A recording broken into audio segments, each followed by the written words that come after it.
Imagine waking up with a memory that isn't yours. A memory of dirt under your fingernails, the sting of rope burns around your wrists, and the taste of iron flooding your mouth as you scream for a mercy that will never come. You don't know why this memory lives inside you. You don't know who tied you up or why you were buried alive beneath a cold American sky. But you know it did happen. You can feel the panic as if your lungs are still filled with earth. Now imagine every child in your family has the same memory. The Crawford bloodline begins like any other American family story, at least on paper. Settlers on the frontier, landowners, church volunteers, the kind of people who smiled wide for photographs that now sit beneath glass in dusty county museums. The kind of people who got schools named after them.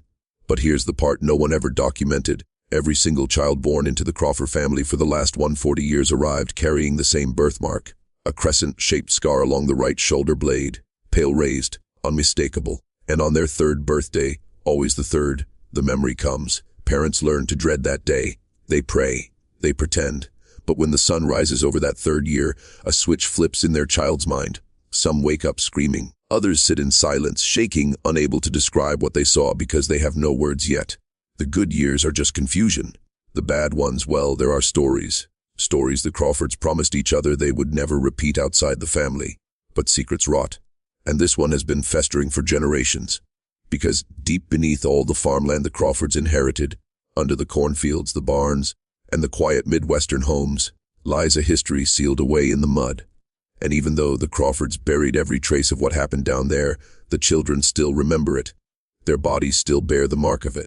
No matter how many years pass, no matter how many times the land is plowed and paved and rebuilt, the screams always find their way back. And if the Crawfords don't uncover the truth first, then the memories will start digging. If you ask the Crawfords when the first scar appeared, you'll get different answers. Some say it began in 1883, when the family patriarch, Judge Nathaniel Crawford, returned from a winter he never spoke of again. Others insist it started earlier, in the years when the Crawford name was whispered in saloons and shouted in town squares. The problem is, these people have rewritten their own history so many times that even they don't know which version is the truth. But the archived letters I found, the ones the family tried to burn, they tell a clearer story. Judge Nathaniel Crawford was a man obsessed with purity, not racial purity as some might assume given the era, but spiritual purity. He believed the land he built his legacy on was cursed by the sins of those who came before. The letters describe his long nights poring over scripture, his shift from judge to executioner, and his conviction that salvation required a sacrifice, not metaphorical, but flesh and blood. In one journal entry dated January 14, 1883, he wrote, "The earth is hungry, and it remembers the ones who fed it." That wasn't metaphor, it was confession. Soon after the first Crawford child was born with the crescent scar, the midwife refused to touch the infant, calling the mark a devil's signature. Nathaniel paid to silence her, but rumors spread anyway. People spoke of chanting heard late at night from the Crawford barn, the disappearance of a young farmhand who never collected his wages, the construction of a cellar that no one was allowed to enter. Townsfolk joked that Nathaniel was building his own grave.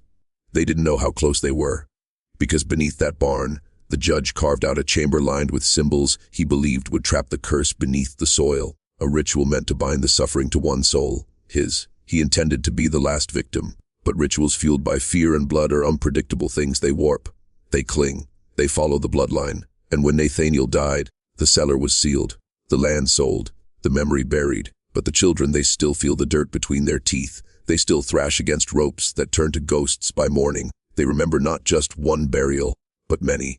A lineage of suffocation. They wake before sunrise screaming the same words, "Not again." The Crawfords tried to hide the basement. The memories refuse. Most families celebrate their children growing older. Birthdays are balloons and cake, laughter and candles. But not for the Crawfords. In this family, the first 3 years are a countdown, a clock ticking toward a nightmare that no one can stop. Mothers don't plan parties. Fathers don't take pictures. Instead, they pray that maybe this time, maybe with this child, the curse will forget. It never does. At first, the scar is just a curiosity, a pale crescent resting just beneath the shoulder blade, like a fingernail mark frozen in the skin. Doctors call it a birth defect. Dermatologists describe scar tissue forming in utero. The Crawfords nod along, they've learned to pretend. But the truth reveals itself not through the body, but through the mind. It begins the night before the third birthday. The child wakes up crying, clawing at bedsheets, gasping for air as though drowning. Parents rush in, knowing exactly what's coming, but powerless to do anything but hold their child as they scream. The dark is closing. The child begins talking about a rope, not tied to them, but held by someone above, a shadow figure pulling them down into the dirt. Some describe the smell, rot sweat, blood on cold soil. Others describe the last thing they see as the earth swallows the moon. The worst ones don't speak at all. They simply sit there with wide, hollow eyes, tracing the scar on their back with trembling fingers, whispering as if reciting a memory. It hurts where he cut. Doctors diagnose sleep terrors, PTSD, anxiety disorders. But how do you diagnose a trauma that predates the child by over a century? A trauma passed down like eye color, like blood type, like inheritance. Not all children survive the onset. There are stories, told by aunts after too much wine, whispered by siblings who shouldn't remember, of toddlers hurling themselves out of windows trying to escape the imagined suffocation, of tiny fingers digging into their own skin, trying to remove something that isn't there, of little bodies found face down in the dirt, lungs full of soil though they never left their rooms. And every time, the same remark from the surviving parent: they were trying to finish the memory. The Crawfords bury the dead quickly. They don't allow autopsies. They don't hold viewings. The children who survive grow up different, wary of bedtime, terrified of closed spaces, unable to bear the sound of shovels hitting earth. They become adults living a death that never belonged to them. And the question grows darker each generation: whose memory is this? For decades, the Crawfords convinced themselves that this curse, if that's even the right word, was contained within their own walls. They believed it was a family flaw, a genetic ghost that would disappear if they just stayed quiet enough. But silence is a poor gravekeeper, and history has a way of clawing itself out. The turning point came in 1951, when a Crawford woman named Eleanor did something no one else in her bloodline dared. She tried to run. Eleanor had watched her older brother succumb to the memory, a boy who woke each night crying out for air he could no longer feel. When she turned 18, she left home, married a man from Chicago, and swore she would never set foot on Crawford land again. For a moment, she tasted a life free from the whispers of dirt and rope. But this curse wasn't bound to a place. When Eleanor gave birth to her first child, a daughter named Beth, the doctor noticed the crescent scar before the skin had even finished clearing from birth. Eleanor fainted on the spot. When she awoke, she begged the nurses not to document it. She tried to raise her daughter in oblivion. No talk of nightmares. No mention of the land. She thought she could smother the memory before it surfaced. But memories like this aren't forgotten. They're inherited. The week of Beth's third birthday, she drew a picture in crayon. Bright, childish colors depicting a little girl buried beneath brown scribbles, a rope tied around her shoulders. Above, a tall, faceless figure stood with arms like branches. When Eleanor asked who the figure was, Beth answered with a calmness no 3-year-old should possess: "He's the one who buries us. He wants us back." Eleanor moved from apartment to apartment, cities, states, always chasing the idea that distance could loosen the noose around her child's mind. It didn't matter. Every night, Beth woke coughing up dirt that wasn't there. Eleanor began burning the bedsheets, convinced they carried something cursed. She sought priests, psychiatrists, occult groups. None offered answers that soothed her fear. When Beth was 6, she vanished. A neighbor claimed to have seen her wandering toward a construction site. Others said she was taken. The police found no signs of struggle, no body, just a small hole dug in the mud behind an unfinished building. At the bottom lay only Beth's drawings. Dozens of them, all the same, all a girl buried alive. Eleanor returned home broken, and the Crawford family welcomed her back with the same cold resolve they always had. You cannot escape what you are born from. And the land waited. The memory isn't just a vision. It's a message. And the message has a source. Deep beneath the oldest Crawford property lies something no one outside the family was ever supposed to find. Even today, the land looks ordinary, just a stretch of rural America, flat and forgettable. But beneath the soil, the walls still stand. The ropes still hang. The floor still remembers the weight of bodies struggling for breath. I've seen the old blueprints. There was never supposed to be a basement large enough to hold what's down there. The official records call it a storm shelter. But storms don't carve symbols into concrete. They don't stain the floor with patterns of dried circles. They don't demand a ritual that repeats itself generation after generation. Judge Nathaniel Crawford didn't just build a chamber. He built a tomb designed to hold a sin so powerful that it refused to stay buried alone.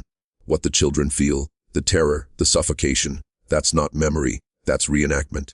Across the years, those who survived the onset of the memory often spoke of hearing voices before sleep. A voice, singular or many, no one knows. It begs them, come back and finish what was started. Some say it speaks like an old man. Others describe it as a chorus of children gasping through soil. But they all agree on one thing: it remembers the Crawfords better than they remember themselves.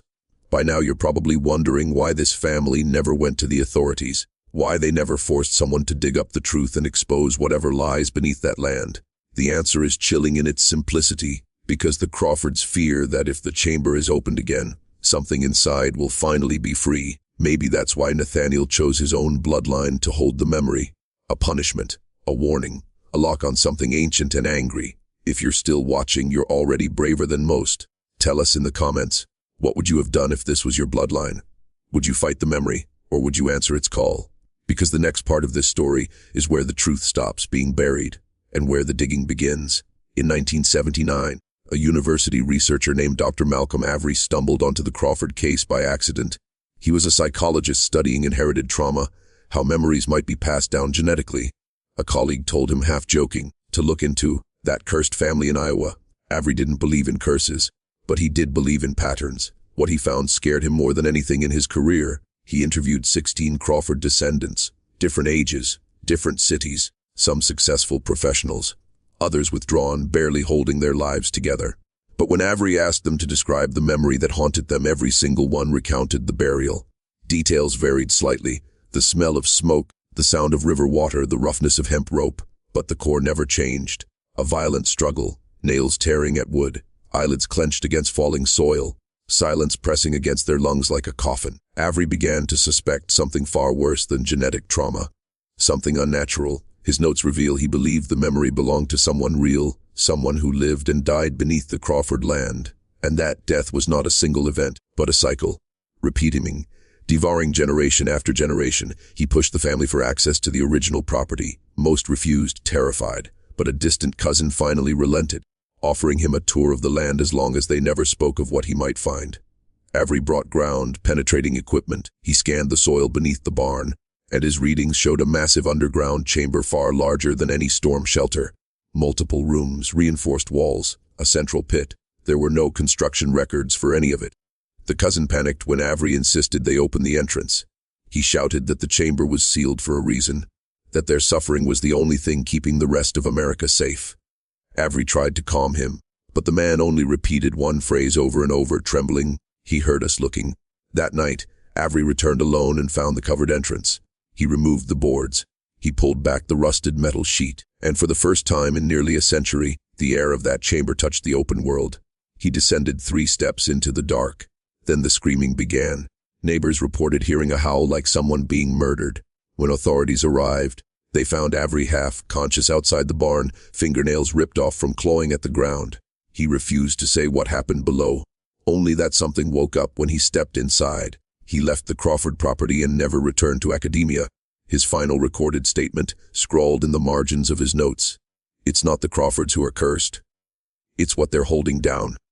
After Avery's breakdown, the Crawfords did everything they could to bury the story again. They bought silence. They threatened anyone who asked too many questions. They tightened the noose of secrecy around their own throats. But fear is loud, and trauma needs a witness.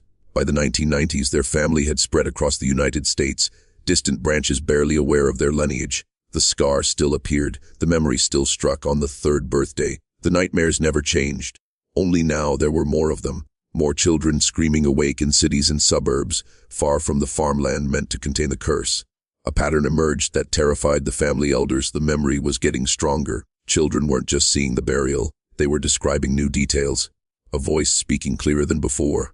A name whispered like a prayer, Elias. It meant nothing to doctors, but the older Crawfords recognized it. Elias was the farmhand who disappeared in 1883, the first human sacrifice. Nathaniel Crawford believed killing Elias and burying him beneath the land would seal the curse forever, but he was wrong. All he did was give the curse a name, a face, a fury, and Elias wanted the Crawfords to remember exactly what they had done to him. At first, the children only repeated the name in their sleep, but then something else happened.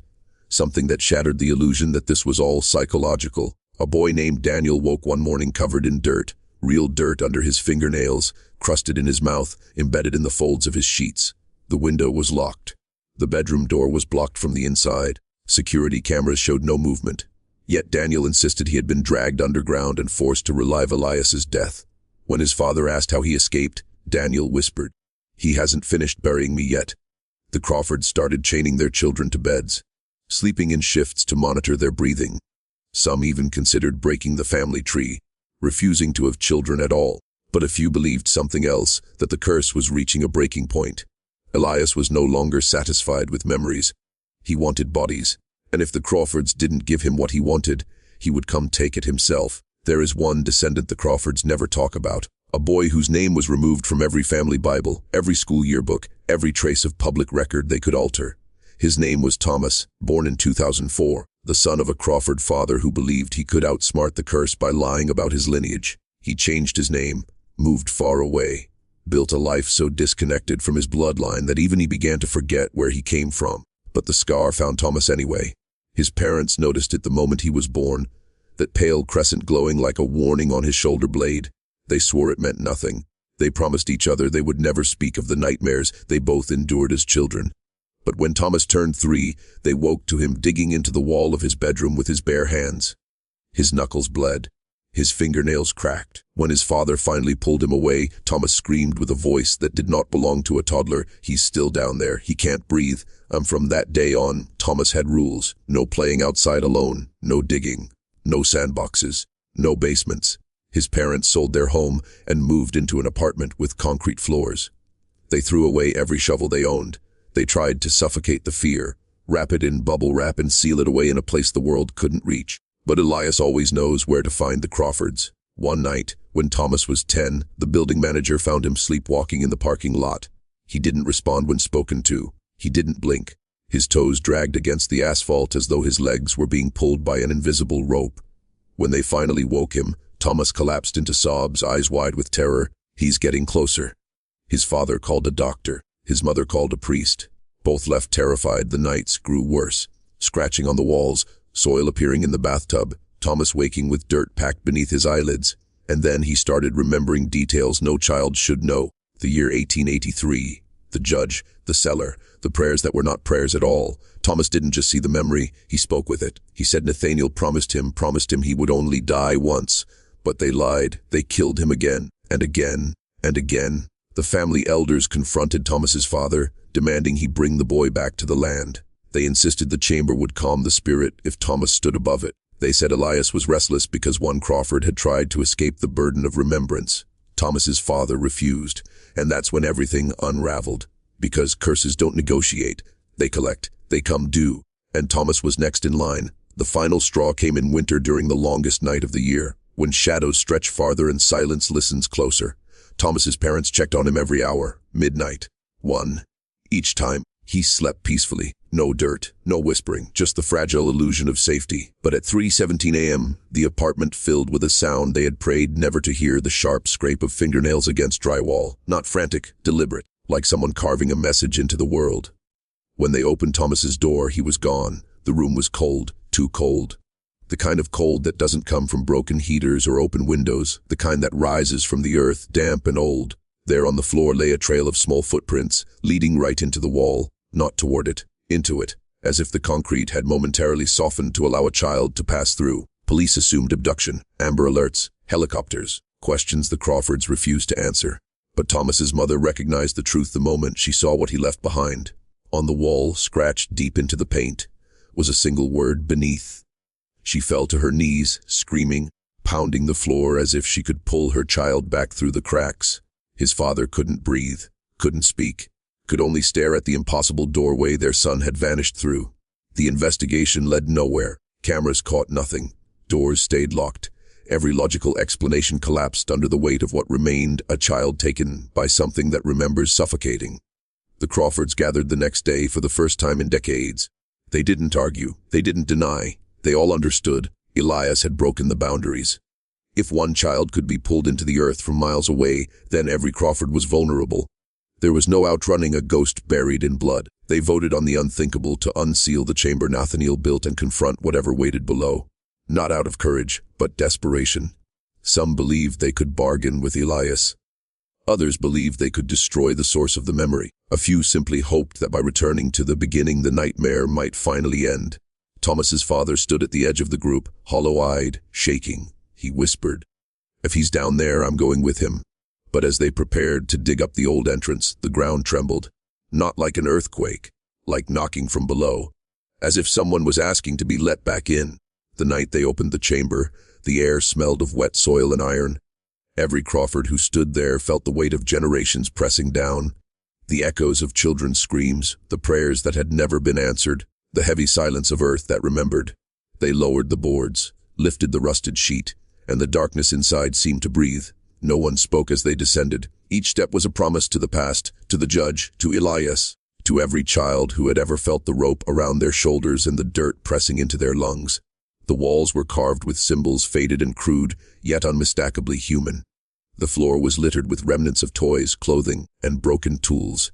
Every item seemed to whisper a name. And then they saw him, Elias, not the boy of 1883, not a ghost exactly, but something alive with memory and rage. He wasn't human anymore, though he wore the shape of one. His eyes held every scream of every child the Crawfords had ever known. He moved like the shadows themselves, gliding over the floor, turning toward them with a voice that was many and one. You've remembered. You've returned. Thomas was there, or rather, what was left of him, pale, silent, eyes wide, as if someone had forced the memory itself through his body. He reached toward the family, and the air filled with whispers. Finish it, or join me. The Crawfords froze, the line between memory and reality blurring. Every ritual, every sacrifice, every century of silence had led to this moment, and they understood the final truth. The scar was never a mark of injury. It was a key. The memory was never theirs to own. It belonged to something older than their land, older than their name, older than the country itself. One by one, they tried to leave. Doors slammed shut. Dust rose like a storm. The earth beneath them seemed alive. Screams, their own, their ancestors', their children's, echoed through the chamber, folding time over itself. And then Thomas cried out, a sound both childlike and impossibly old. He's hungry.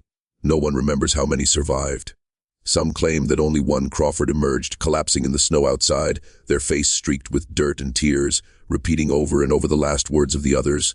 Never return, never speak, never remember. The chamber remains sealed today. The land was sold, the barn burned, but the scar persists. It appears on the next generation. It appears on the one who will come after. Elias is patient. He waits in the soil, in the memory, in the bloodline.